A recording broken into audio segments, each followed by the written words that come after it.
喺香港嚟講咧，肺癌常見嘅基因突變咧，包括 EGFR 嘅基因突變同埋 ALK 嘅基因突變。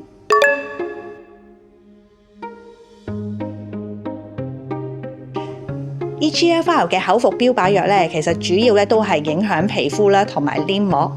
喺皮膚方面咧，有啲病人咧會覺得皮膚乾燥啦、周身痕啦，甚或者咧覺得會出一啲嘅皮疹啦，好似暗瘡咁樣嘅。咁至於黏膜啦，有啲人會影響會口損啦、肚屙啦。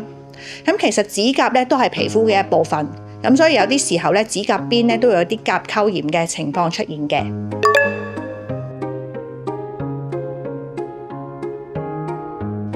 咁呢啲嘅副作用，如果真係出現咗嘅話咧，就要用藥物嚟到去控制啦。副作用嘅處理方法咧，主要分兩類啦，一就係預防性，二就係當佢哋出現咗嘅時候，我哋點處理啦。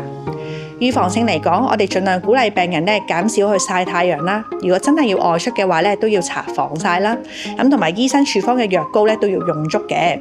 咁另外咧減少濕水啦，咁可以預防甲溝炎嘅發生。咁但係如果真係皮疹太過嚴重，甚至有一啲好似暗瘡咁樣嘅皮疹啦，又或者肚屙好犀利嘅話咧，咁一來要食止屙藥啦，但係如果食咗都唔得嘅話，就要同醫生去溝通，咁醫生可以幫你安排咧調節藥物嘅劑量，減少副作用嘅情況嘅。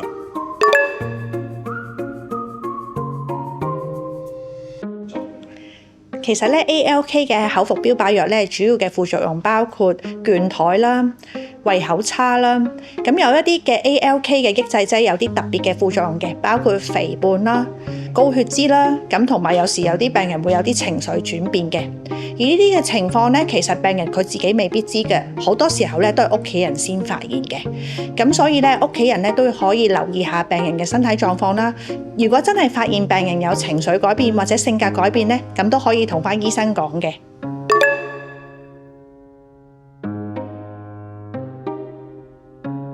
總括嚟講咧，唔同嘅口服標靶藥都有唔同嘅副作用，所以我哋都鼓勵病人同埋家屬咧，將呢一啲嘅副作用記錄低，喺覆診嘅時候咧，同醫生嚟到去溝通，咁嚟到去尋求最佳嘅解決辦法。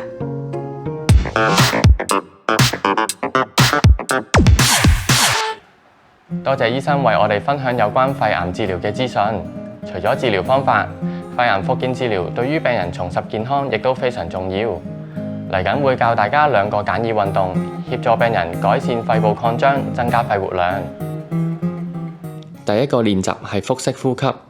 首先，我哋將雙手放喺肚皮上面，採用鼻吸口呼，做輕力、深又長嘅呼吸。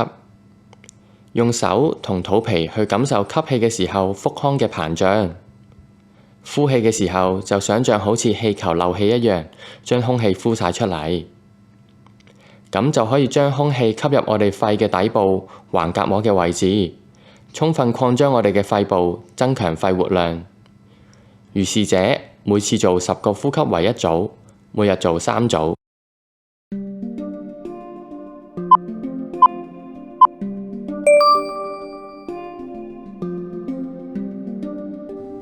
吸氣，呼氣。吸氣，呼氣。吸氣，呼氣。吸氣，呼氣。吸氣，呼氣。吸氣，呼氣。吸氣，呼氣。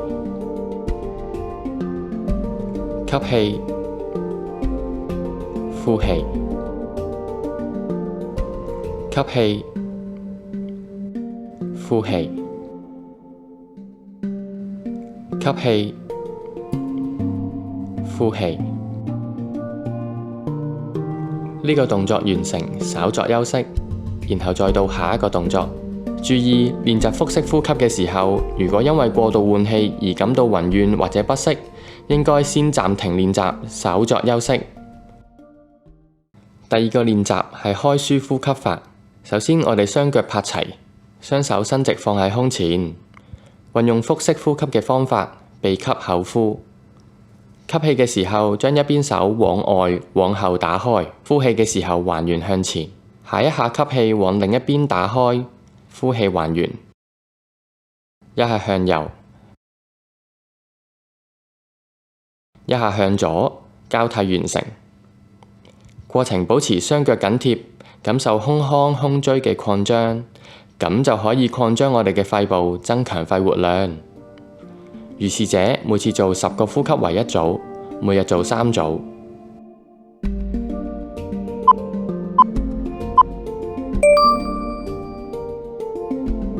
雙手伸直放喺胸前，吸氣，呼氣，吸氣，呼氣，吸氣，呼氣，吸氣，呼氣，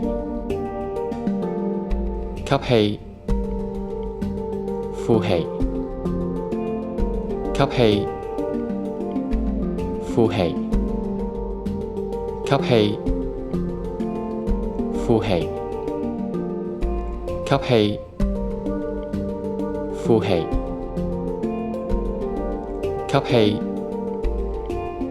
呼氣，吸氣，呼氣。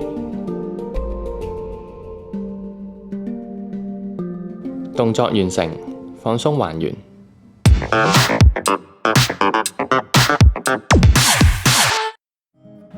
以上運動都需要持之以恆去完成，每日做3組，每次做10個呼吸，咁先可以有效咁樣改善肺部擴張，增加肺活量。同時亦都要量力而為，如果做起上嚟發現有過度嘅不適，就要停止運動，同埋要諮詢返你嘅醫生或者物理治療師啦。